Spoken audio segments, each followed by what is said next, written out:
Nos presente a los ponentes. Buenas tardes. Vamos a continuar con esta actividad académica. En primera instancia nos va a presentar el trabajo 10 años de alfabetización crítica, una línea del tiempo. Está a cargo de la licenciada Valeria Sancho Quirós. Ella es bachiller en psicología y licenciada en psicología de la Universidad de Costa Rica. Es investigadora del proyecto Alfabetización Crítica en la Universidad Nacional. Trabajó en investigación en el sistema de estudios de posgrado de la Universidad de Costa Rica y es colaboradora de la editorial Arlequín. Entonces, con ustedes, Valeria. Gracias. Ahí se... sí.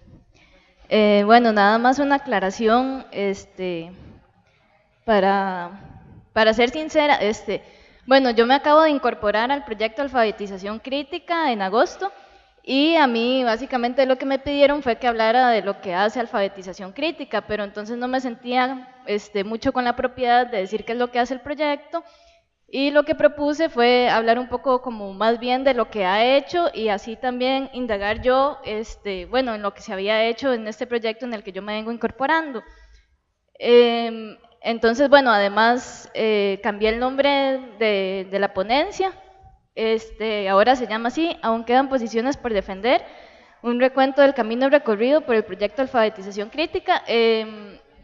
Esto debido a que realmente creo que la ponencia no responde como a este criterio de la línea del tiempo, es más como un relato de algunas experiencias, algunas reflexiones, vínculos y posiciones que ha asumido el proyecto, y también porque Alfabetización Crítica en realidad tiene más de 10 años de existencia, solo que tiene 10 años más documentados y por eso fue que antes pues tuvo este título. Bueno. Alfabetización Crítica es un proyecto que está inscrito en la División de Educología de la Universidad Nacional. Desde su inicio se ha asumido como un proyecto interdisciplinario que ha utilizado en sus investigaciones como referente la pedagogía crítica, la sociología de la educación y más recientemente las reflexiones en torno a la interculturalidad, entre otros saberes afines como la psicología social y la filosofía. Su existencia oficial data de 2004 y hasta el presente ha atravesado 4 etapas principales, digamos, que son las que les voy a tratar de referir en este momento. La primera se llamó Alfabetización Crítica en la Cultura Escolar y se extiende de 2004 a 2011. Bueno, un referente sobre la alfabetización crítica y el punto de partida para este proyecto se encuentra en los planteamientos de Freire y Macedo, que insertan este concepto en el marco de una teoría de la producción cultural. La alfabetización crítica se ofrece como un medio para constituir y afirmar los momentos históricos y existenciales de la experiencia vivida que genera una cultura sometida, entendiendo como un fenómeno eminentemente político. A nivel metodológico, la primera fase oficial de alfabetización crítica encontró un hito importante en el encuentro con la socióloga argentina Silvia Duchatsky en 2005 en una jornada que era para problematizar la situación en la educación secundaria en el país. Desde entonces existía prácticamente un consenso de la situación de crisis que atravesaba la educación secundaria, constatable en indicadores como la llamada deserción escolar masiva, las brechas de calidad en entre el ámbito público y el privado, la desigualdad entre regiones del país, entre otros. La figura del profesional en educación, en tanto funcionario público, por su parte experimentaba una importante evaluación en el marco del paso del Estado benefactor hacia el reformismo neoliberal en el país. Se señaló entonces desde alfabetización crítica el efecto doblemente enajenante del mercado de los paquetes educacionales producidos por las industrias editoriales, en series de textos prediseñados, ajenos a los contextos del estudiantado, que impedían a los y las docentes participar en tanto educadores en la planificación y desarrollo de su trabajo.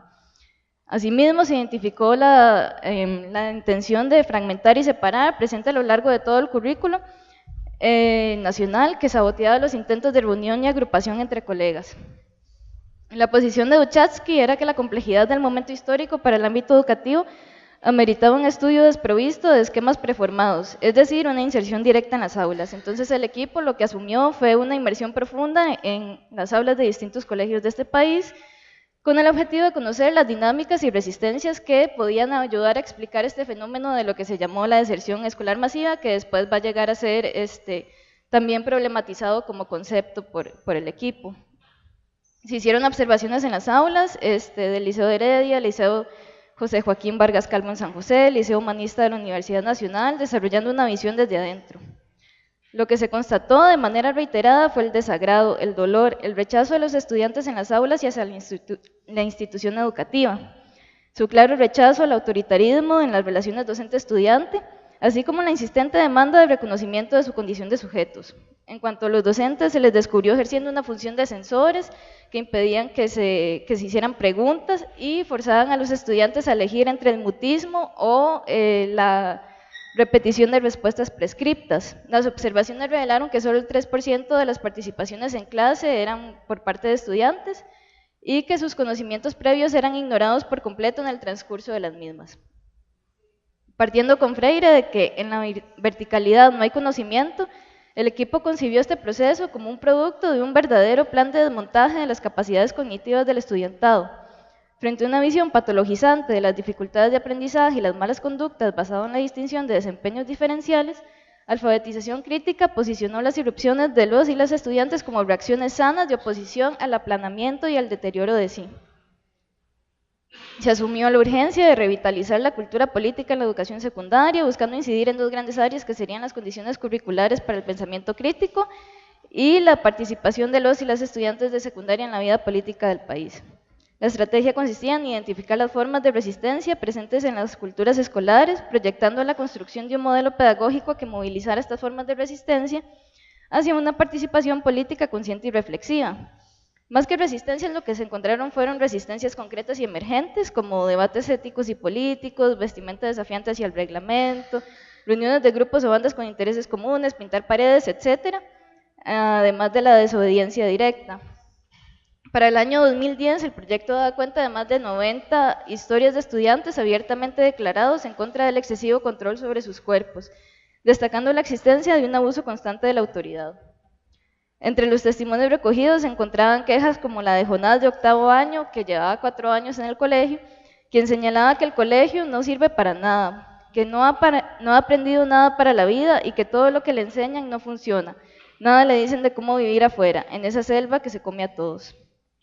Los hallazgos del trabajo en aulas llevaron ineludiblemente a problematizar la posición de docente y esa deslealtad de clase que se expresaba en su ejercicio del poder frente a un estudiantado de su mismo origen. Según palabras del equipo investigador, el educador, en la metáfora de un país con más maestros que soldados, representa exactamente eso. Un soldado raso que acata órdenes sin reflexión y es vigilado con sospechas por el resto de la jerarquía, desde los propios estudiantes y colegas, padres de familia, medios de comunicación, etc. También fue posible captar la presencia de docentes conscientemente descontentos y deseosos de cambio, dispuestos a tomar nuevos riesgos para transformar los procesos de aprendizaje, y algunas experiencias consideradas exitosas, como lo fue la observada en el IPEC en Cartago.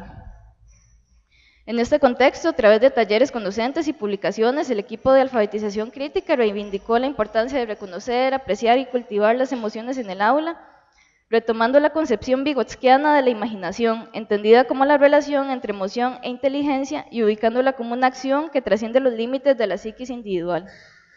El aporte de Vygotsky al estudio de la realidad educativa latinoamericana también fue reconocido en el Congreso dedicado a Freire y Vygotsky en el año 2007, para el cual también Alfabetización Crítica contribuyó en la coordinación, y que, bueno, se hicieron igual otras experiencias como cursos en el 2008 y en el 2009, que se contó con el apoyo de la doctora Wanda Rodríguez, entre otras actividades. Bueno, las reflexiones en torno al autoritarismo en la educación pública, la desobediencia y la resistencia, su relación con la formación para la ciudadanía y la situación de poblaciones migrantes y aborígenes en el sistema educativo también fueron llevadas a talleres, conversatorios y jornadas de trabajo. Desde 2010 se construyeron vínculos con la Agenda Pedagógica Latinoamericana, su proyecto para una reforma educativa en el área y con el proyecto de Agenda Joven de la Universidad Nacional a Distancia. Bueno, y también en esta etapa, como una especie de provocación, se hizo la propuesta de una Defensoría de Estudiantes de Educación Secundaria, que fue llevada a la Unión Europea y a la Oficina de Cooperación Internacional, y se propuso como, bueno, una instancia que se insertara en las universidades que dieran las carreras de docencia y que se pudiera pues servir de los recursos que contaban estas instituciones, con el objetivo de recoger denuncias de estudiantes y docentes hacia la institución educativa, mediar a nivel intrainstitucional, realizar actividades en pro de la democratización institucional, entre otros. También se desarrolló trabajo en zonas rurales, principalmente una línea que se ha mantenido a lo largo del proyecto, que ha sido el trabajo de Luis Gómez con la comunidad de Cachabria en Talamanca, y que ha llevado dos líneas principalmente, que ha sido, bueno, por un lado, las giras con estudiantes a esta zona, y ahí estos estudiantes pueden familiarizarse, digamos, con la cultura vibri, sensibilizarse y aprender sobre la realidad de esta comunidad. Y por el otro lado, también se han recopilado materiales con el objetivo de conservar esta cultura que está en riesgo de desaparición, dada la tendencia a la homologación del sistema educativo costarricense. Bueno, entonces, ya la segunda etapa se denomina alfabetización crítica en la cultura escolar, derechos humanos y sociedad, y es del 2012 al 2013. Bueno, los resultados del trabajo en aulas fueron recogidos y sintetizados en un libro a publicar en 2012 titulado La escuela en cuestionamiento. Aquí se denunció la omisión reiterada por parte de los dos gobiernos que cubrió el anterior periodo de las causas estructurales de la crisis en la educación secundaria, posicionando el concepto de expulsión del sistema educativo como una expresión más adecuada que la de deserción escolar masiva. Se advirtió en este libro sobre el carácter abiertamente idiotizante de la escuela de la educación pública y sin embargo se sostuvo una apuesta respecto a su importancia como un espacio socializador y no descartable para la construcción de nuevas formas de ser y de resistir. Bueno, aquí lo que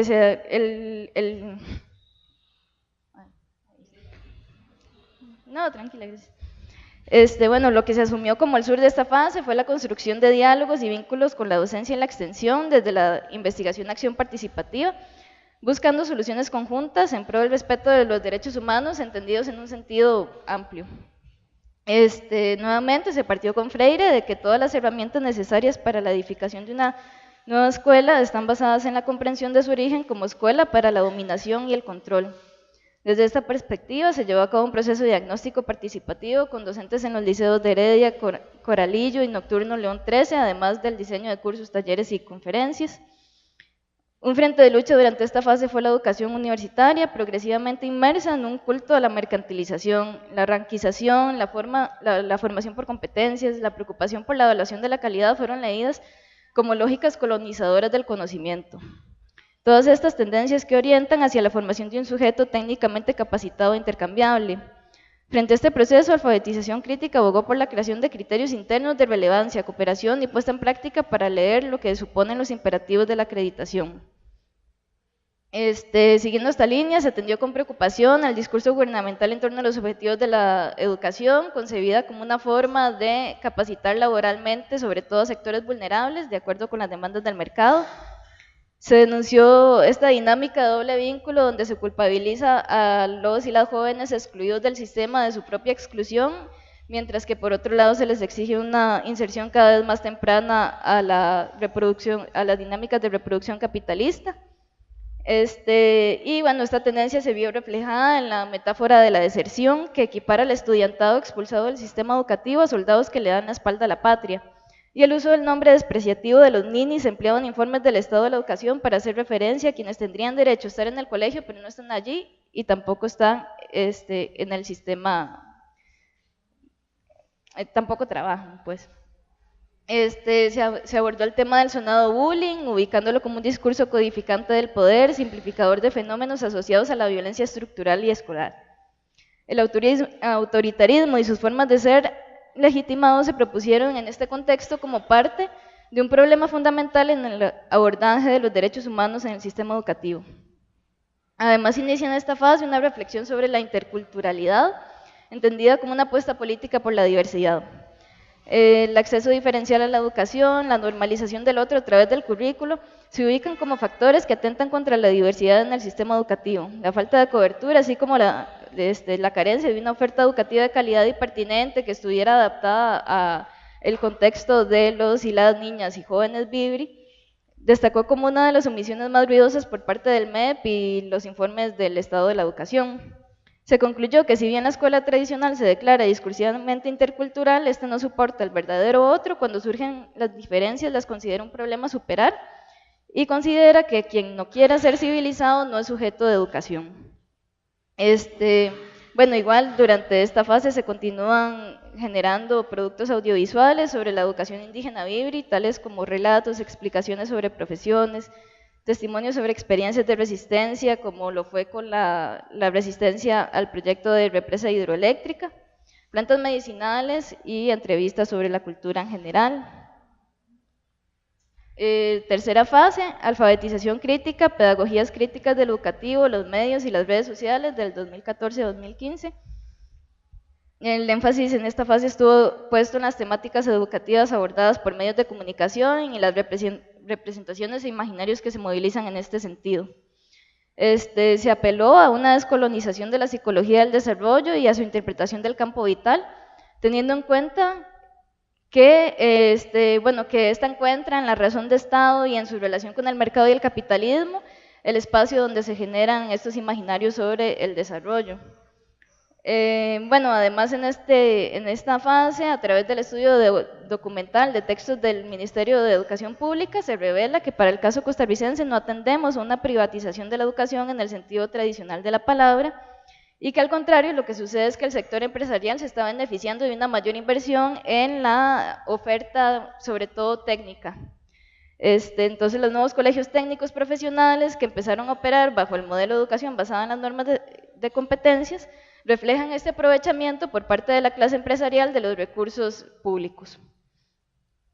Ante este escenario se evidenció la necesidad urgente de articular alianzas entre el estudiantado, las organizaciones docentes, los movimientos sociales y el sector académico crítico para la oposición a estas reformas mercantilizantes de la educación superior.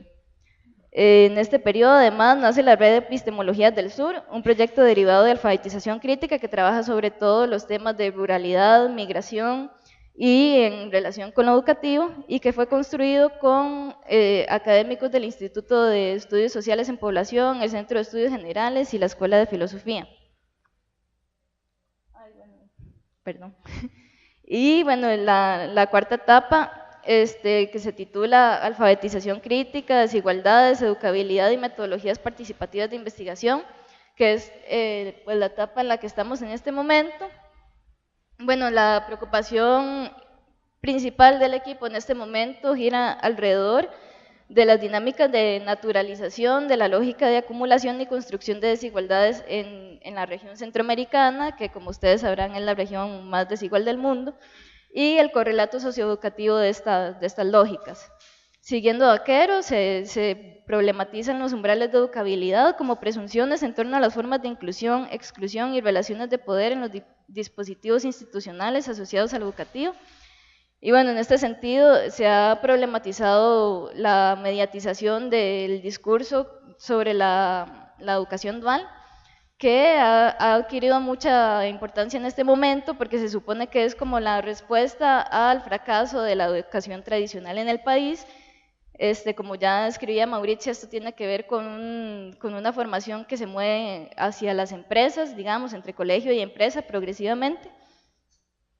Con este motivo se organizó en 2016 un foro y también se han publicado reflexiones sobre esta modalidad educativa, enumerando diversas objeciones a este modelo, tales como la distinción entre la distancia entre el ambiente de trabajo y las culturas juveniles, la falta de compromiso de las empresas con la diversidad funcional y los grupos expulsados del sistema educativo, y la dificultad de empatar el objetivo de una educación para el desarrollo sostenible con la lógica empresarial.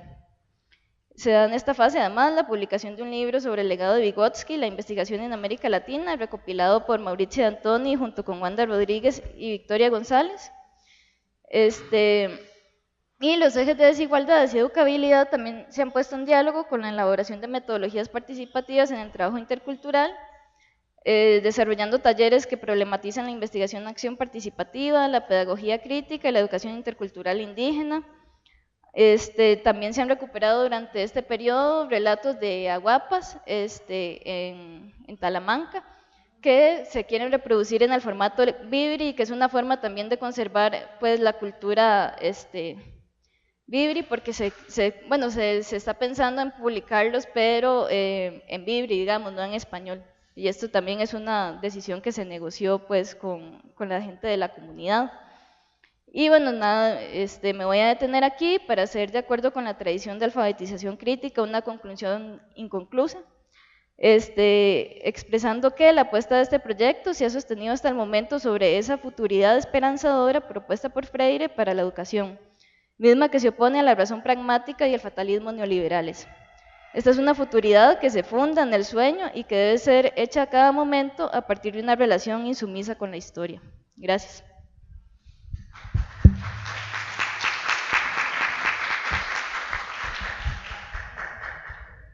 Continuamos con la presentación de los compañeros. Licenciado Eduardo Bolaños, que es licenciado en Psicología, coordinador del proyecto Educación Sin Fronteras, docente del módulo de Psicología Educativa 1 y 2, investigador del proyecto Discursos y Experiencias en torno al fracaso estudiantil masivo, y también esta presentación la va a compartir con Fernanda Chacón Vargas, bachiller en estudios del género, estudiante avanzada de la carrera de psicología, ha realizado cursos y especializaciones en temas relacionados con las teorías feministas, teorías CRIP, de diversidad sexual, violencia de género, entre otras. Ha trabajado con poblaciones en vulnerabilidad psicosocial, trabajó en una fundación facilitando talleres de sexualidad con niños y adolescentes, es asistente del Instituto de Investigación en Educación desde hace varios años, activista feminista y por los derechos de la diversidad sexual. Nos van a presentar Fernanda y Eduardo el trabajo titulado Alfabetización crítica con adultos, consideraciones incipientes.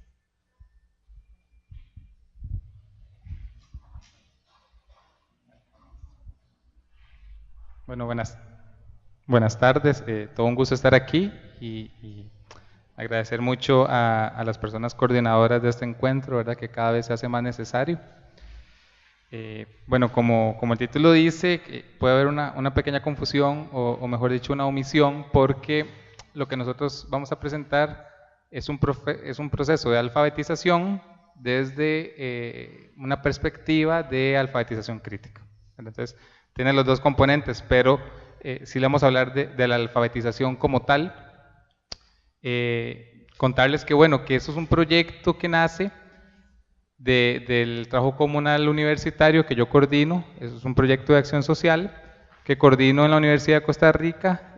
Bueno, Mauricia lo coordinaba anteriormente, luego lo coordinamos juntos y ahorita lo estoy coordinando únicamente yo, y que lleva por título Educación Sin Fronteras y que tiene un poco el trabajo de la inclusión educativa con adultos.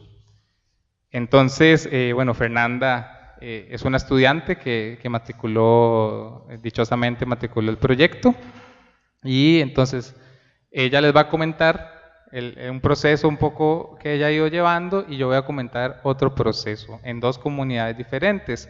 Si bien es cierto, los dos procesos son procesos de alfabetización que convergen en muchos puntos, también tienen pues diferencias importantes. Entonces, siendo esto así, la presentación va a estar en dos tiempos, ¿verdad? Ella va a comentar su experiencia y yo voy a comentar mi experiencia. También cabe aclarar que no nos ubicamos aquí como expertos, ¿verdad? Creo que los dos estamos aprendiendo a hacer esto, y básicamente la esencia o el espíritu de la ponencia es compartir con ustedes, que supongo que hay gente que tiene mucha experiencia, y poder entablar un diálogo, ¿verdad? Que eso sería como lo más enriquecedor para nosotros. Empiezo contándoles que el problema de la no alfabetización en Costa Rica es una especie de tabú. No es una realidad que se niega, es una realidad que está completamente desconocida. Cuando yo le cuento a la gente que estoy haciendo un proceso de alfabetización con adultos, pues la cara de la gente, ¿verdad? La gente hace como una mueca y me pregunta ¿cómo? ¿Hay personas adultas que no saben leer y escribir? ¿Verdad? Sí, hay bastantes. Y la otra pregunta, un poco ahí con la xenofobia de Costa Rica, es ¿y de dónde son esas personas? ¿Verdad? Esas son las dos preguntas claves, pero la gente como que se asombra de esto, ¿verdad? El número de personas no alfabetizadas en Costa Rica es bastante, ¿verdad? El censo del 2011 y el periódico La Nación en el 2015 indican que en nuestro país existen alrededor de 86,000 personas, se creen que estos datos son muy bajos, que no saben leer y escribir. Se trata de casi un 2,4% del total de la población, ¿verdad?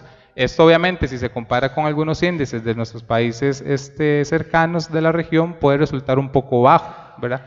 Pero aún así estamos hablando de casi 100,000 personas que no saben leer ni escribir, ¿verdad? Personas adultas. Imaginémonos a 100,000 personas juntas, ¿no? Resulta una imagen bastante grande. Yo tuve una experiencia con esto de las cifras un poco vivencial. Nuestra aventura alfabetizadora, así me gusta llamarla, inició en Facebook.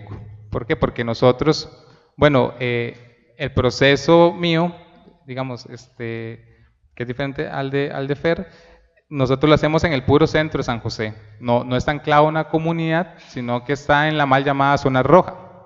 Entonces, para convocar, ya teníamos un proceso de educación de sexto grado y de primer año de colegio con personas adultas. Pero esta alfabetización, bueno, un estudiante me hizo un afiche y yo por pura cosa lo colgué en Facebook antes de pegarlo en las cercanías de la zona. Bueno, la cosa es que eso tuvo como una respuesta bastante, para mí, inimaginable, ¿verdad? Ya a las 3 horas mi teléfono no dejaba de sonar y al término de un día, 2 días, el afiche se había compartido 625 veces. Ya el segundo día nosotros teníamos el cupo lleno, 15 personas matriculadas. El afiche lo que decía era, ¿conoce a alguien que no sabe leer y escribir? Cuéntele que vamos a dar clases gratis. Salía una foto de unos adultos aprendiendo, bueno, un dibujo más bien, y decía todos tenemos derecho a la educación, algo así, y nuestros números de teléfono y la dirección de donde íbamos a hacer el proceso. Entonces, en una cuestión de 2 días recibí llamadas de todo el país, de instituciones, del PANI, de municipalidades y de algunas instancias de la universidad, ¿verdad? Nosotros empezamos con 15 personas porque el espacio es reducido, incluyendo personas que viajaron desde Acosta y Guanacaste y que por las mismas razones no pudieron seguir en el proceso, ¿verdad? Porque hay un tema económico y de tiempo, pero había un señor que en primera instancia estaba dispuesto a viajar 4 horas los sábados para recibir las clases, ¿verdad? Hoy en día nos acompañan Rodolfo, un campesino de 86 años, Esmeralda, quien está en situación de calle y vive de recoger cartón, Margie, que tiene 28 años y trabaja en un Walmart, Jorge, él es colombiano y toda su vida ha sido polizonte de barco, y doña Gilma, que es una vendedora ambulante, ¿verdad? Esos son algunos de nuestros estudiantes, ¿verdad? Y esto lo cuento como para que entendamos la diversidad del proceso, ¿verdad? Porque a veces estos procesos de alfabetización, mucho cuando uno lee Pablo Freire, los ubican en comunidades un poco más homogéneas, ¿no? Tal vez una comunidad de campesinos o algo así. En este caso tenemos una diversidad de edad, de procedencia, de países, ¿verdad?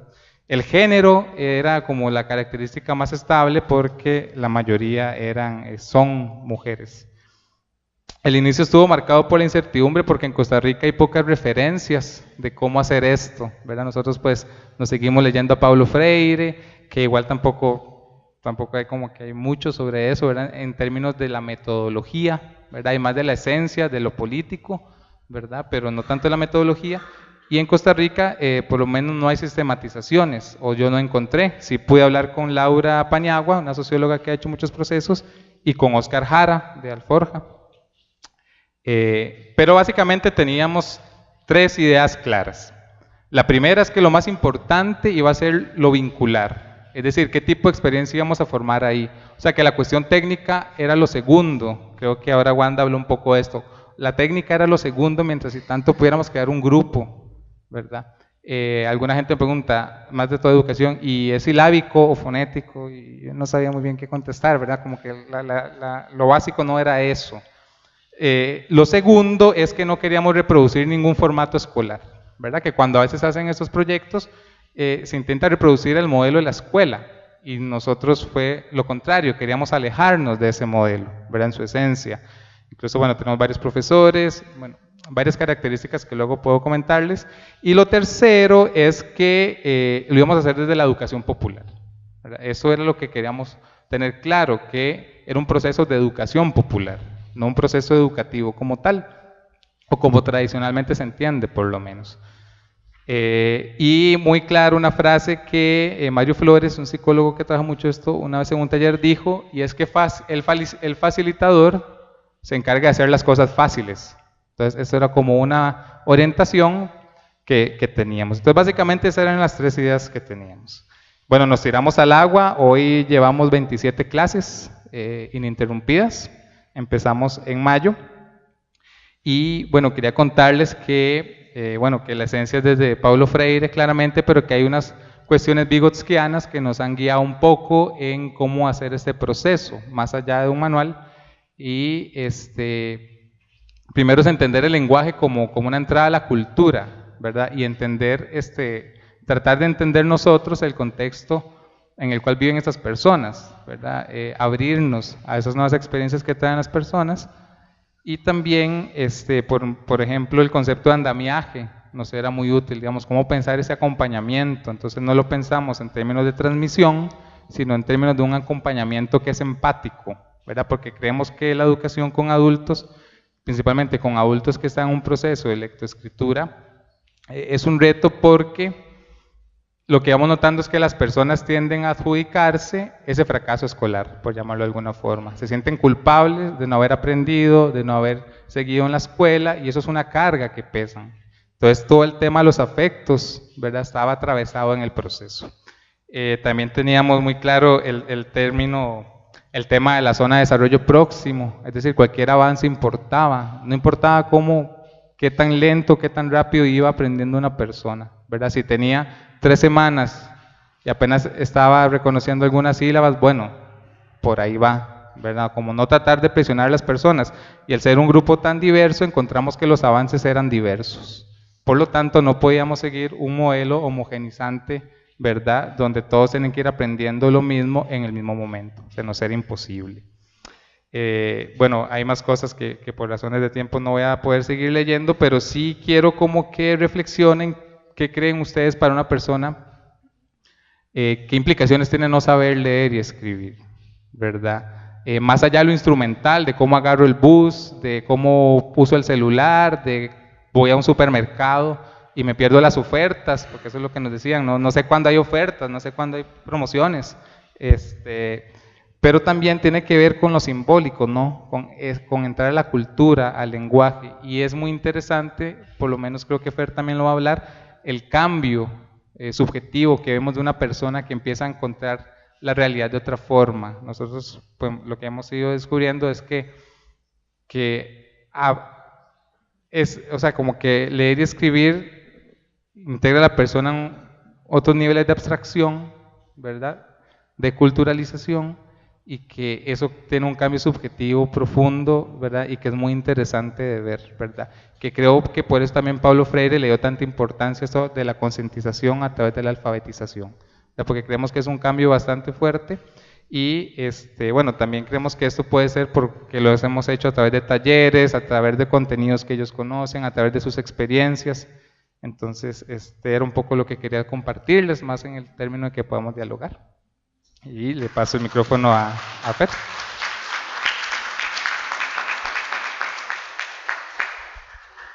Bueno, muchísimas gracias por la invitación. Como mencionó Eduardo, si bien nuestra ponencia se decanta de experiencias enmarcadas bajo el mismo proyecto, esta goza de 2 tiempos, esta es la segunda parte, y yo voy a hacer referencia a mis vivencias y mis aprendizajes como acompañante en el taller de alfabetización que establecimos en la comunidad de Tirraces, en La Cometa, que es como un centro cultural establecido en Tirraces, que tiene apoyo del Estado por medio de las municipalidades locales. Bueno, para quienes no se sienten familiarizados y familiarizadas con el lugar, les cuento brevemente que Tirraces es un distrito que pertenece al cantón de Curridabat y acorde a datos del Estado de la Nación, en el 2014, Tirraces ocupó el distrito con el mayor índice de la mal llamada deserción escolar, representando un 33,16% de población infanto-juvenil sin estudios formales activos, o sea, un montón. Aunado a su preocupante situación en el área de la educación, Tirraces también se convirtió en uno de los distritos con mayores porcentajes de desigualdad social y con personas en situaciones de pobreza, aumentando considerablemente la inseguridad social, la delictividad y el consumo de sustancias psicoactivas en la zona. Ahora bien, nuestra labor en la Cometa comenzó en marzo de este año. Iniciamos el taller con alrededor de 13 mujeres de entre las edades de 18 hasta los 60 años, todas dedicadas al trabajo doméstico, tanto fuera como dentro de casa, sin conocer realmente cómo llevar a cabo un proceso de alfabetización y sin ninguna metodología clara. Mi compañera en el proyecto, Adriana, y yo, llegamos llenas de dudas, ansiedades, pero también con muchísima ilusión. Tampoco conocíamos la comunidad, era la primera vez que visitábamos Tirraces y los primeros vistazos de los barrios nos enfrentaban a un gran desafío. Era una comunidad que no conocíamos y que no nos conocía y que además presentaba dinámicas de vida muy diferentes a las nuestras.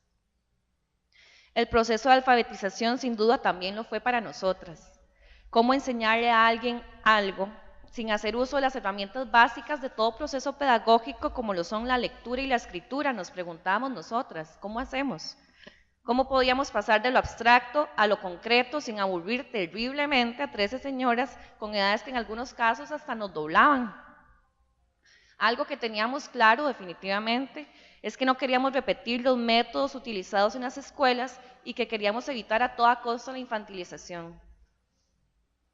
Durante todo el recorrido del proceso, las estudiantes nos comentaban con pena de sus experiencias como mujeres no alfabetizadas y sin dudas estas eran muy fuertes. Cada espacio de su vida estaba marcado por esta ausencia.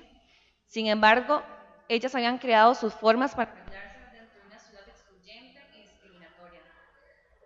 Desde montarse en el bus equivocado, temer preguntarle al conductor por cuál ruta irían. Hola. Hola, no creo que.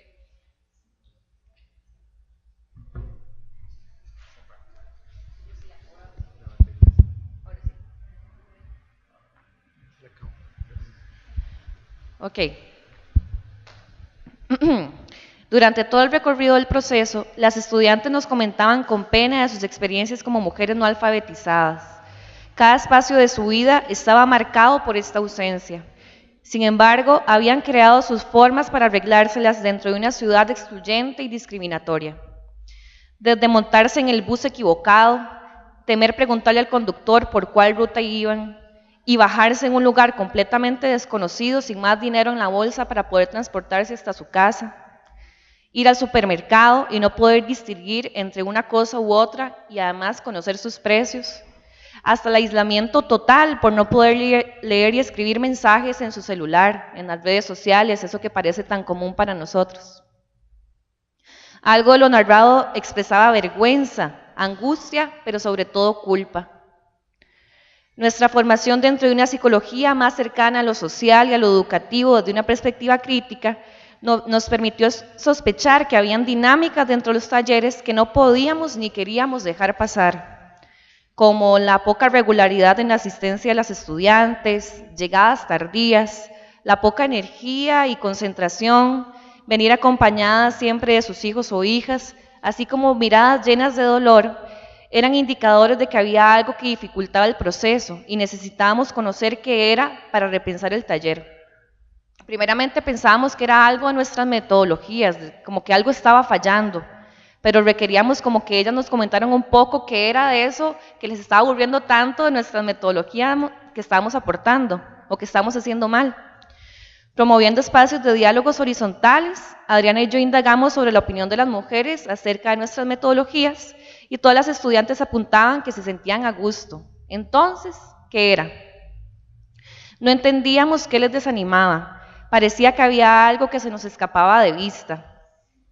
Nos comentaban: profe, perdón, es que no he dormido nada porque tengo al chiquito enfermo. Ay, profe, es que no he tenido plata para comprar comida. Perdón, profe, es que estoy pasando por una situación difícil con mi marido, decían algunas con pena. Sin embargo, algo que nos sacudió el cuerpo con fuerza fue escuchar en repetidas ocasiones: me desanimo porque mi esposo me dice que soy una burra y que para qué vengo si de por sí yo no voy a aprender nada. Así como otras frases marcadas por la violencia y la manipulación psicológica más cruel. Nos sorprendimos además de que todas las integrantes del grupo escuchaban estos comentarios a diario. La impotencia, la sumisión, la vergüenza eran la mezcla idónea para que estas mujeres tuvieran una percepción muy baja de sí mismas. Una de las historias que nos llevamos con más dolor fue la de Catherine, una estudiante de 38 años quien tiene una hija adolescente y otra unos años menor. Catherine vive con su pareja, un señor nicaragüense que trabaja en construcción, quien decide si Catherine puede salir, con quién hablar y además si puede o no aprender. La violencia física y psicológica a la que se enfrenta Catherine continuamente le hacían preguntarse si valía la pena o no vivir. Con lágrimas en los ojos y con un nudo en la garganta, en una sesión pudo expresarle al resto del grupo que en 2 ocasiones se había intentado quitar la vida a ella y a sus 2 hijas. Una vez por medio de una soga colgada en el techo de la casa y otra vez utilizando veneno para eliminar roedores. El silencio inundaba la clase. Ningún libro de alfabetización consultado nos había preparado para esta situación. Sin duda no sabíamos qué hacer. Las demás integrantes no tardaron en contar experiencias similares en donde sus familiares y personas tanto conocidas como desconocidas les humillaban y agredían debido a sus dificultades a leer y a escribir. Más pronto que tarde, se nos ocurrió que nuestro taller no debía enfocarse únicamente en promover un desarrollo de las habilidades de lectoescritura, sino que eso venía paralelo a una reconstrucción subjetiva, es decir, evocar a una nueva visión de sí mismas y sus habilidades personales y su lugar en el mundo. De esta manera, cada sesión tuvo una parte dedicada exclusivamente a promover la reflexión acerca de cómo nos construimos como mujeres y las consecuencias sobre nuestros cuerpos y subjetividades de los roles de género impuestos por la sociedad. El método de alfabetización con personas adultas propuesto por Freire nos sirvió de motor durante este nuevo viraje.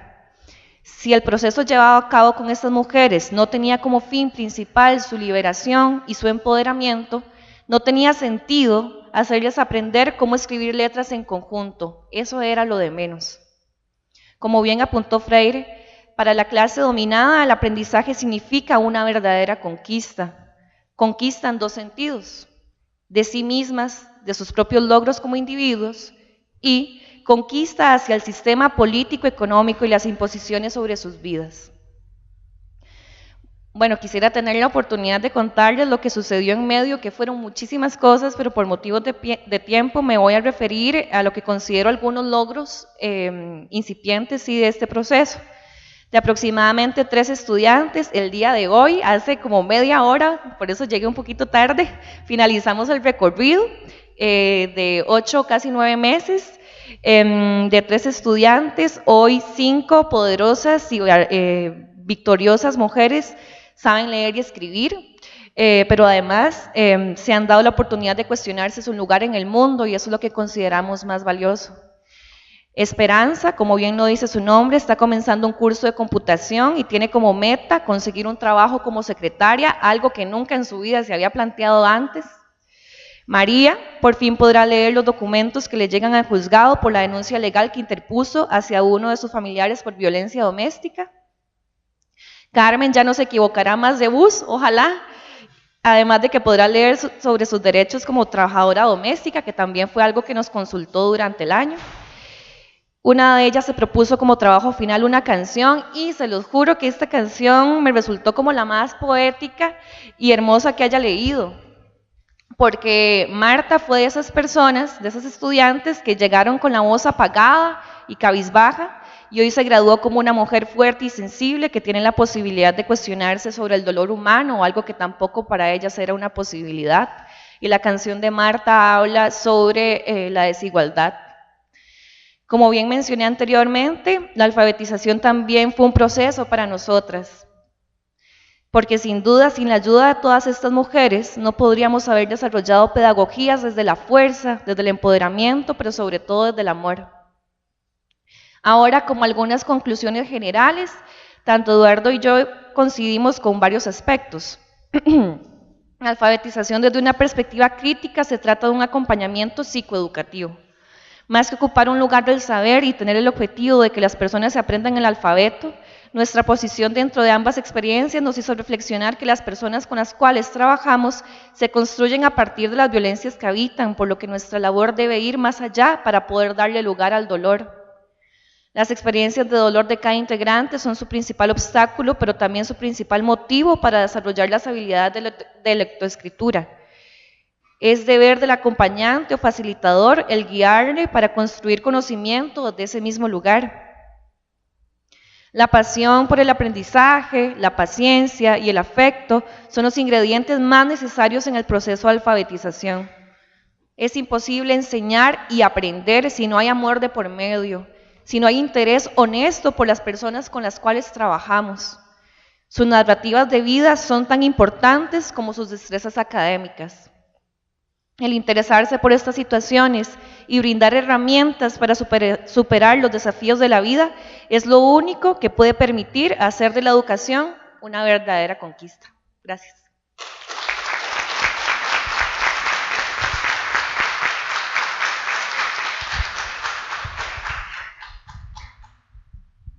Ahora vamos a iniciar un periodo de preguntas después de estas exposiciones tan importantes sobre alfabetización crítica, sobre estas experiencias de las dos trabajos presentados hoy. Por favor, levanten la mano quienes quieren hacer algún comentario o algún... Bueno, quiero agradecerle a Valeria, a Fernanda y a Eduardo por la presentación de esta tarde. Honestamente yo no sé el resto del público, pero yo estoy emocionada y no puedo evitar emocionarme, pero también no puedo evitar preguntarme qué estamos haciendo. ¿Qué estamos haciendo en la Facultad de Educación? ¿Qué está haciendo la Escuela de Formación Docente? ¿Qué está haciendo la Escuela de Orientación y Educación Especial? ¿Qué está haciendo la Escuela de Bibliotecología? ¿Qué estamos haciendo?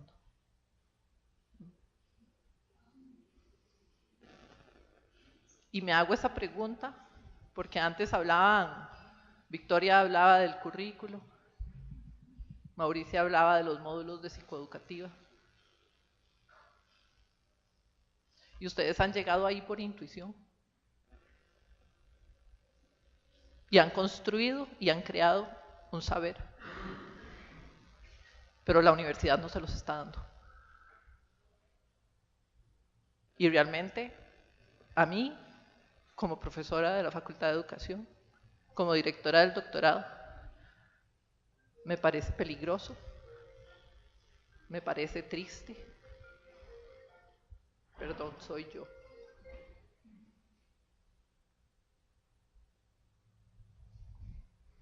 Pero sobre todo me parece que debe plantearnos preguntas, cuestionamientos, inquietudes, reflexiones y definitivamente lecturas a quienes formamos para poder hacer algo. Honestamente, yo creo que la educación de este país está en crisis y en una crisis profunda. Y yo creo que tenemos que dejar un poco el mito ese de que lo que no se invierte en un ejército se invierte en educación. ¿Qué es lo que realmente se está invirtiendo en educación? ¿Y qué es lo que realmente estamos enseñando?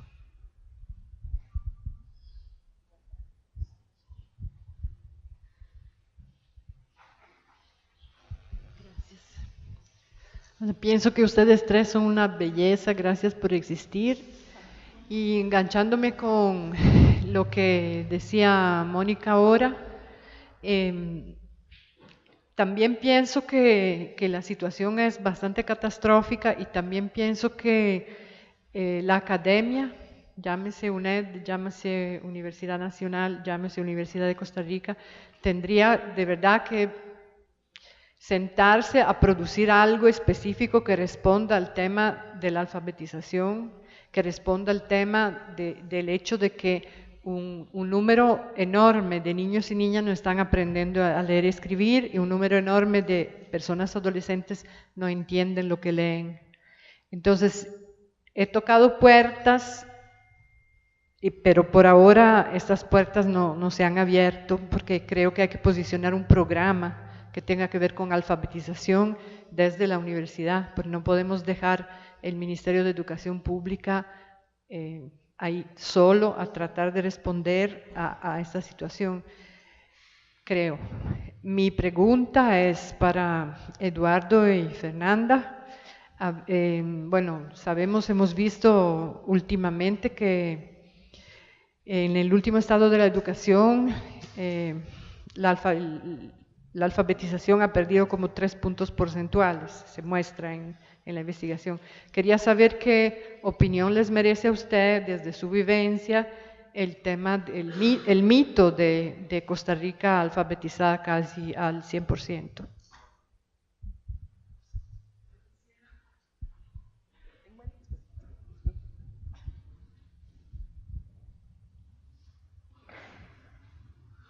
Sí, bueno, a Valeria, a María Fernanda, a don Eduardo y a la doctora, bueno, muchas gracias. Bueno, le quiero compartir, bueno, impresionante porque fue anecdótico. Cuando estaba aquí en la universidad,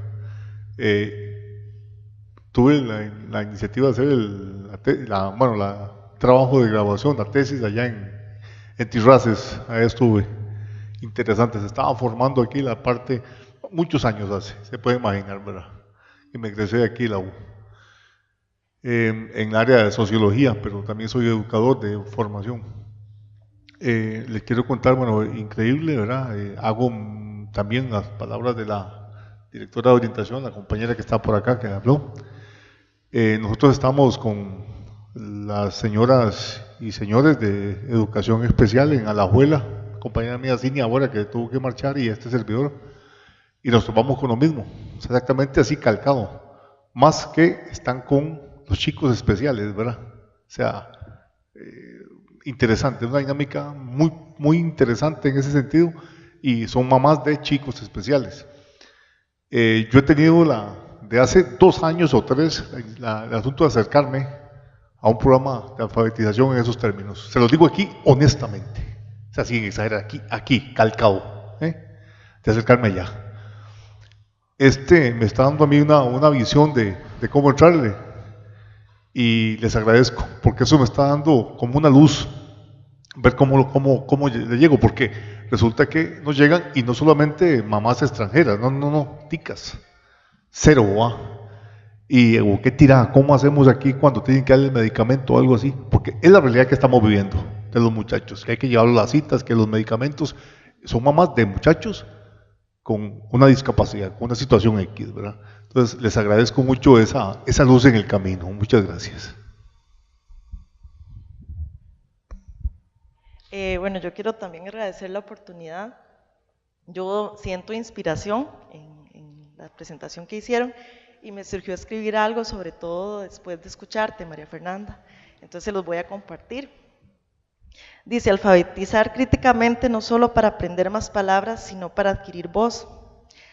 No solo para leer textos, sino también para decodificar los discursos y fuerzas y razones que les maltratan. Alfabetizar críticamente no solo para comprender cuál oferta es más conveniente, sino para reclamar la desigualdad. Alfabetizar críticamente no solo para no perderse en un lugar equivocado, sino para encontrar nuevos sentidos a la vida.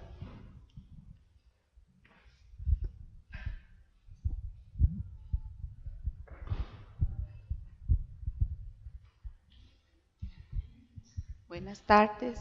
Bueno, agradecerle a los 3 expositores. Me parece excelente el resumen que hicieron de 10 años. las 4 etapas muy claras y los contenidos también me parece excelente ese aporte. Y luego la experiencia de la alfabetización ha sido realmente esperanzadora. En las sesiones anteriores hablaban de no perder la esperanza y ustedes realmente con esa experiencia nos demuestran que hay esperanza y podemos hacer mucho desde la individualidad también. Si realmente nos vemos limitadas por una institucionalización de la educación que se ha burocratizado y ha perdido realmente el sentido de lo que es la educación, todavía podemos hacer muchas cosas desde un espacio no institucionalizado. Y ustedes nos han dado el ejemplo y nos han regalado esperanza hoy en la tarde. Muchísimas gracias por eso.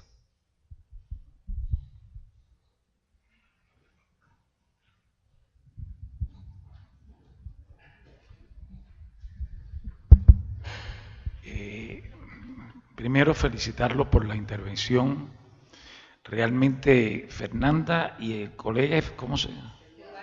Eduardo, son de los pocos que han traído en sus exposiciones el tema de la curiosidad, del interés y de cómo los aspectos afectivos que tú mencionabas, Fernanda, de la baja autoestima, de la vergüenza, de la sumisión, cómo esto crea en la persona una incapacidad de posicionarse, como la alfabetización, y usaste una palabra que es una reconstrucción subjetiva de la persona.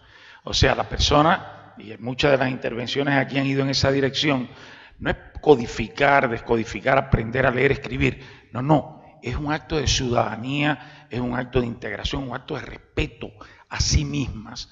Y es muy interesante porque ustedes están trayendo un tema que es un tema que ha sido históricamente en las ciencias sociales excluido.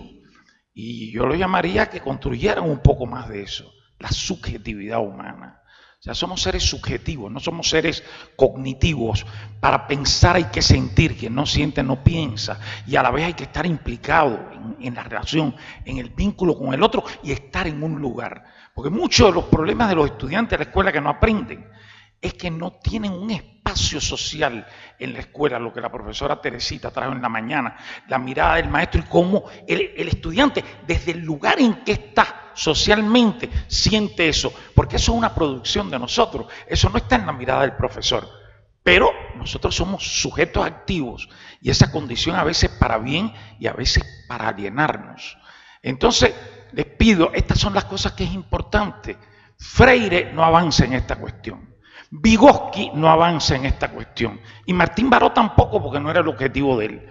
Entonces construyan. O sea, la audacia, ese llamado que Albertina decía hoy, no es la crítica, es construir, aventúrense a construir, que eso abre caminos. Y de una experiencia muy linda, que es una pena que nosotros que hicimos una epopeya en Cuba, en la alfabetización, cuando teníamos 11, 12 y 13 años, que nos fuimos muchos a vivir a casa de campesinos y teníamos que hacer el trabajo de campo con ellos y los otros en la ciudad reunían grupos de empleadas domésticas que no sabían leer y les daban clases de alfabetización. Fue una pena que esa epopeya no se hubiera construido teóricamente. Por eso es que práctica sin teoría no nos lleva a lugar ninguno. Es una historia que no tiene un legado, es una historia que pasó como hecho político y no se construyó teóricamente, porque toda construcción teórica implica abrir las márgenes de la crítica y de la insuficiencia. Y cuando un discurso político es hegemónico y nunca quiere relacionarse con las críticas, no puede haber teoría. Entonces teoría y práctica no se pueden divorciar.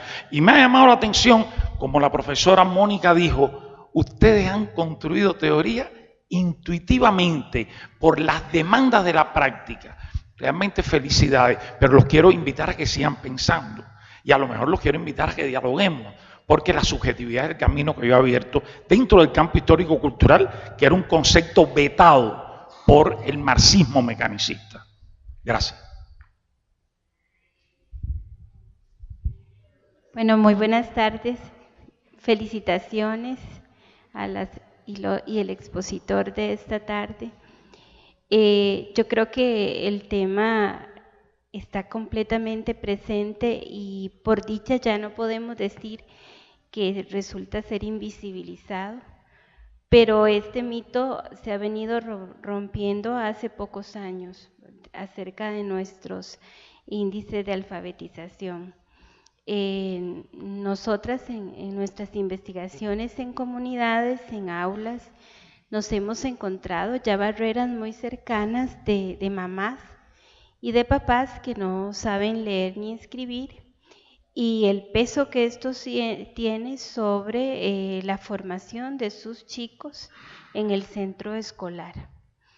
Creo que la experiencia es tan significativa porque para muchos pudo haber sido hasta novedoso encontrarse 1, 2, 3, pero ya cuando hablamos de más de 10 escuelas en diferentes comunidades, donde encontrábamos esas mamás y esos papás que no sabían leer ni escribir, es una llamada de atención muy fuerte, no solo para preguntarnos cómo estamos desarrollando el vínculo comunidad y centro educativo, sino también las posibilidades que la misma comunidad tiene para desarrollar otros espacios de intercambio.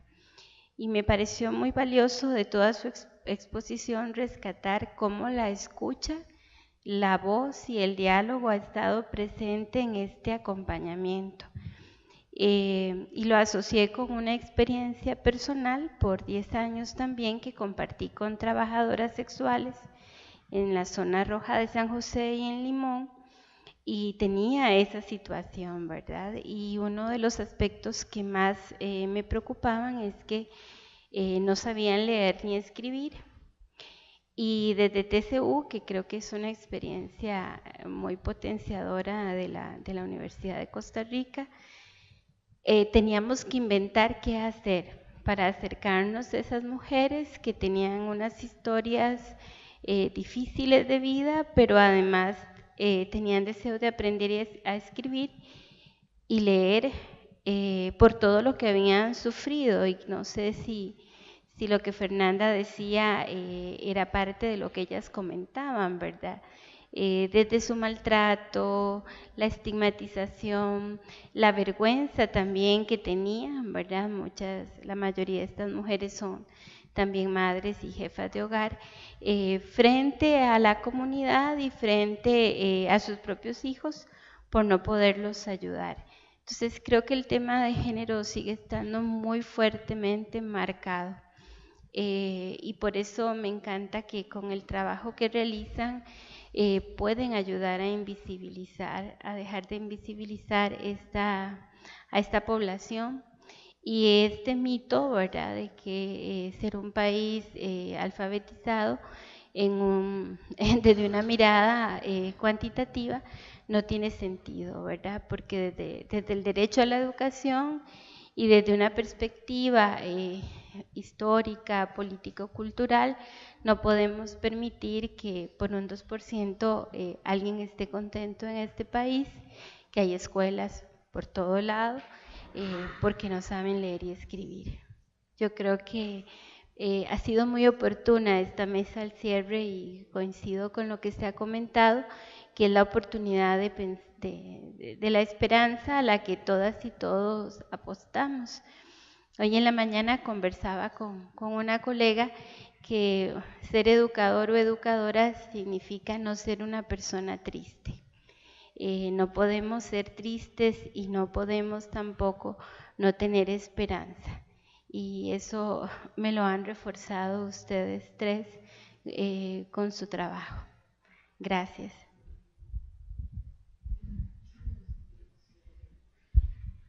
Sí, me quiero unir a la felicitación por el trabajo, ¿verdad?, que han presentado y por los esfuerzos, me parece que importantes que han estado haciendo. No voy a repetir lo que dijo Fernando sobre el tema de la subjetividad y lo que acaba de subrayar Jacqueline sobre eso, ¿verdad?, porque es obvio que está súper implicado en el proceso. Sí, señalar dos cosas que me satisfacen mucho con respecto a la mesa, porque siento que las ejemplifican. Y fue algo que mencioné esta mañana y que hace un ratito comentaba por lo bajo con Albertina, que esta mañana yo mencionaba que una cosa es la alfabetización, ¿verdad? Así dicho en abstracto, y otra cosa es alfabetizar. Que una cosa es el pensamiento, que era lo que se refería, así en abstracto, y otra cosa es el sujeto pensante, es el acto de pensar. El trabajo que ustedes han hecho es ciertamente un trabajo creativo, porque si bien parte de la crítica, ustedes resaltaron que intuitivamente se aproximaron a la situación. Yo creo que es un acto de valentía lo que han hecho, a la misma vez que es una expresión elocuente de acción social, de compartir lo que se tiene, ¿verdad? En este caso, la posibilidad de leer y escribir, entendiendo que con eso se altera todas las posibilidades, como bien ha señalado María Fernanda. Así que creo que ha sido una manera excelente de cerrar, y en realidad también les exhorto a seguir construyendo sobre lo que están haciendo, porque creo que tiene el potencial de contribuir a ese entendido de una alfabetización en concreto, de una alfabetización que incluye tanto al que está alfabetizando, como bien dijo María Fernanda, que aprendieron ustedes mucho en el proceso, como al que está siendo enseñado, o sea, es bidireccional. Así que muchas felicitaciones por el trabajo.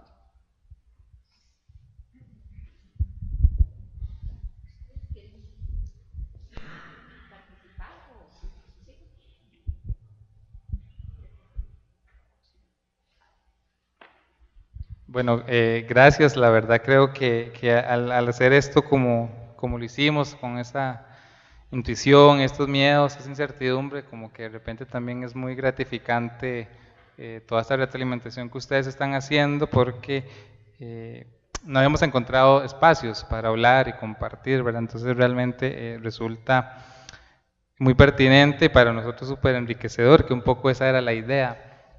Sobre el mito de Costa Rica como un país pues alfabetizado en su totalidad, o este mito de la educación, ¿verdad?, que es un mito fundante de Costa Rica, creo que ahí uno de los problemas es que la persona justamente que no aprendió por X o Y razón, ¿verdad?, se vuelve un otro, ¿verdad? Se vuelve un otro que está fuera del imaginario de la construcción identitaria del país, y pues eso pues tiene sus consecuencias, ¿verdad? Todo lo que es el estigma, el autoestigma, ¿verdad? Como contaba Fernanda, una persona que se monta un bus sabe que no es el bus, pero tiene miedo de preguntar, porque en su imaginación cualquier persona que sabe leer no se equivoca al tomar un bus, ¿verdad? Entonces es interesante. Nosotros comenzamos la primera clase construyendo esta idea de qué es no saber leer, ¿verdad? Y encontramos que muchas personas, si bien es cierto, tenían mucha culpa, tenían que esconderse de la pareja, esconderse del patrón. Nos comentaba una señora que como ella no sabe leer, cuando le dan la lista de compras que tiene que ir a comprar, es una empleada doméstica, no le queda otra que aprendérsela cuando la patrona se lo está diciendo, ¿verdad? Le da la lista. Y también aquí es interesante que, pienso yo, que es algo que habría que trabajar, que también hay otras funciones que tienen muy fuertes, ¿verdad? O sea, hay un funcionamiento distinto, como por ejemplo la memoria. Todos resaltaron mucho el tema de la memoria, ¿verdad? Pero bueno, sí, y con lo que decía Mónica, sí, yo concuerdo que el sistema está en crisis, ¿verdad? Con Mauricia lo vemos en el módulo psicoeducativa y en una investigación que ahorita estoy haciendo, pero también, digamos que cuando pensamos en psicología educativa o en educación, pensamos en niños o en adolescentes, ¿verdad? Y nos olvidamos que hay una gran población de adultos que sigue su proceso de educación, ya sea primaria o secundaria, y creo que ahí está más en crisis. O sea, los indicadores de la educación para adultos y jóvenes de este país son tristes. O sea, los niveles de abandono, de repitencia, ¿verdad?, son son muy considerables. Y parte del problema, ¿verdad?, uno es la infantilización que comentaba Fernanda, y otro es que no se ha pensado realmente cómo generar un dispositivo pedagógico para personas adultas. Entonces usted va a un colegio y se está repitiendo exactamente el mismo dispositivo que con niños. Yo en esa experiencia de alfabetización indagué un poco qué era lo que hacían las personas que enseñan adultos, ¿verdad? Y yo creo que sería interesante hacer la investigación por ahí, porque los textos con los que las personas adultas están aprendiendo a leer son textos para niños, ¿verdad?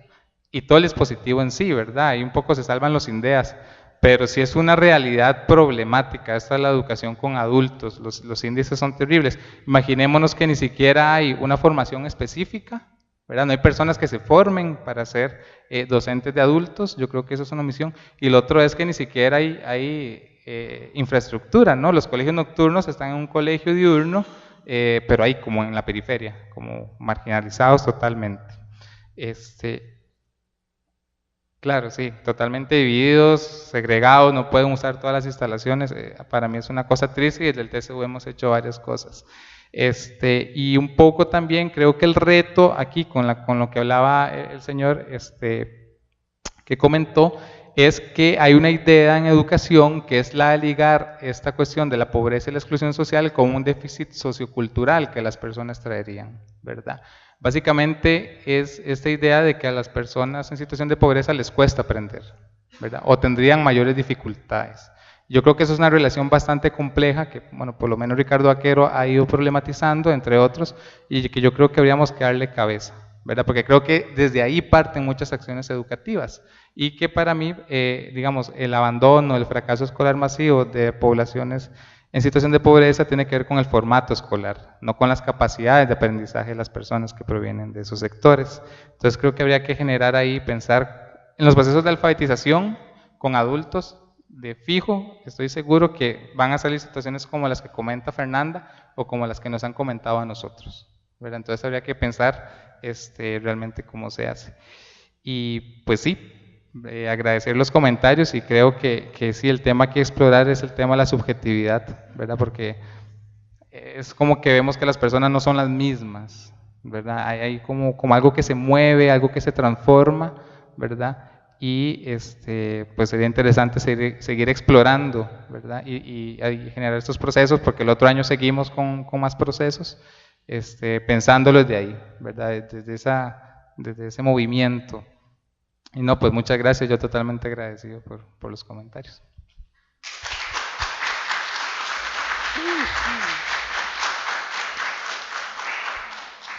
Yo también quisiera agradecerle sus comentarios, la verdad es que me llenan mucho y me satisfacen porque al inicio hablábamos con Eduardo que nos sentíamos muy solos, muy solos. Inclusive tratamos de indagar sobre personas que estuvieran trabajando alfabetización en Costa Rica y que nos pudieran dar alguna guía, algunas líneas de acción, porque realmente no era nuestra experiencia. Y hallamos un curso que se estaba haciendo, un curso corto que se está impartiendo para estudiantes en otra universidad, y enviamos así como inmediatamente un correo como, bueno, no estudiamos ahí, pero queremos ver si podemos ir de oyentes. Bueno, no tuvimos respuesta, entonces también eso nos desalentó un montón, porque era por lo menos como para compartir pareceres, compartir experiencias, vivencias, pero hoy también nos sentimos otra vez muy solos, y yo creo que tiene que ver también con esto del mito. Y esto del mito no es solamente como a nivel político, a nivel social, a nivel nacional, sino que tiene que ver con un mito familiar, tiene que ver con un mito personal y tiene que ver con un mito que está ahí siempre muy presente, porque se piensa que todas las personas en Costa Rica saben leer y escribir o tienen el acceso para aprender a leer y a escribir. Y eso está muy impregnado en todas las familias, pero también en la academia, en la universidad. Y cuando hay proyectos de este tipo no se les da tanta pelota porque es como ¿para qué? ¿Y ustedes qué están haciendo? Pero fijo, ni van a tener gente que llegue. Pero sí, claro que lo hay. Y esto que estaba diciendo también Eduardo, de que las personas dentro de sus vidas, dentro de sus cuerpos, están viviendo la no alfabetización solos y solas. ¿Por qué? Porque tal vez, inclusive Eduardo me contaba de una estudiante del taller de él, que, bueno, no era un estudiante, que tenía una pareja que nunca supo. O sea, en años y años de matrimonio nunca supo que su pareja no sabía leer y escribir. Entonces, imagínense como eso también es una vivencia muy en solitario, muy en soledad.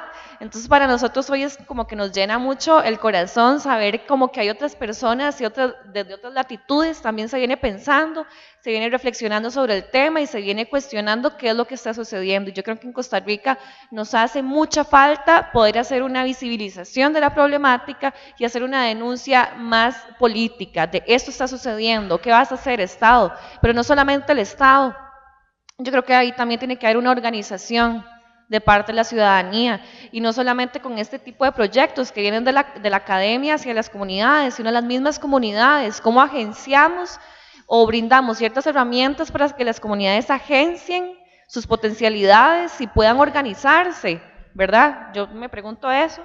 Luego, con respecto a la subjetividad, yo creo que la subjetividad está de cabo a rabo, está en todo momento, ¿verdad? Imposible que no esté. Y algo que nosotros nos topamos y que fue como muy interesante es que para las personas ya las cosas tenían sentido. Quizás para ustedes, yo les digo, esto es una botella y ustedes dicen, sí, botella. Pero para ciertas personas esto era una botella y no sabían con qué letras se escribía botella, es como darle todo el contenido completo. Nosotros hablamos como si fuera una gestal, como cerrar, ¿verdad? Eso que para nosotros es tan básico y tan primitivo, para ellos comenzó hace 8 meses y están en las edades casi llegando a los 60 años, 40 años y hasta este momento de su vida pueden hacer ese cierre de darle sentido a cada cosa de su vida, cualquier cosa de la cotidianidad que nos puede parecer superflua, cualquier cosa, esto, lapicero, ¿cómo se escribe lapicero? Ya sé. ¿Cómo poder llamar tal y tal cosa? Ya sé.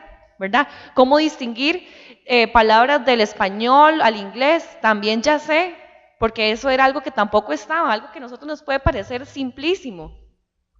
Y creo que ahí tiene que ver siempre el tema de la subjetividad, y en ese sentido son personas que se están reconstruyendo porque le están dando un nuevo sentido a la vida en general. Y eso, pues yo creo que es un gran logro, sí. Gracias.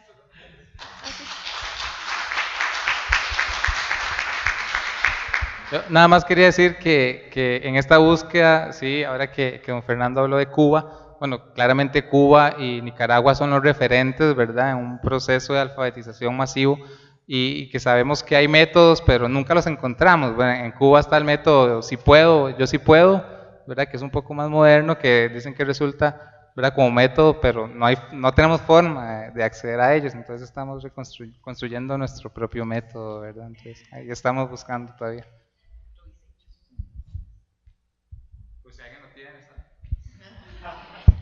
Bueno, agradecerles y felicitar a los expositores de esta mesa, realmente muy interesantes, su trabajo realizado en el marco de la alfabetización crítica.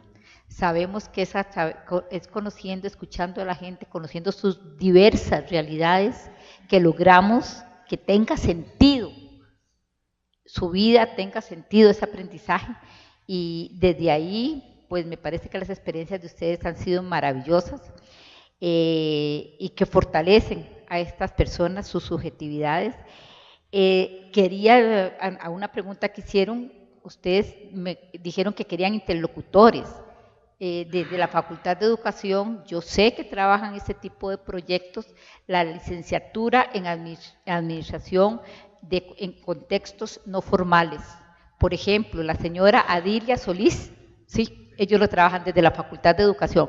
Sí se trabaja. La academia tenemos mucho que hacer, estamos en pañales, pero es justo informar a los presentes que sí hay un trabajo en este sentido, en la licenciatura en Administración de contextos no formales.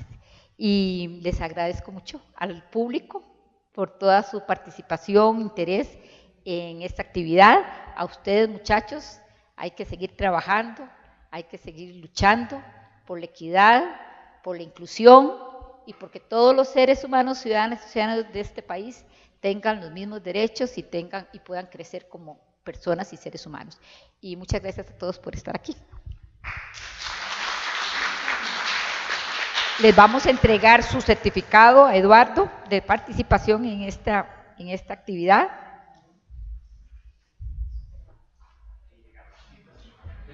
Bellísimo su trabajo. María Fernanda.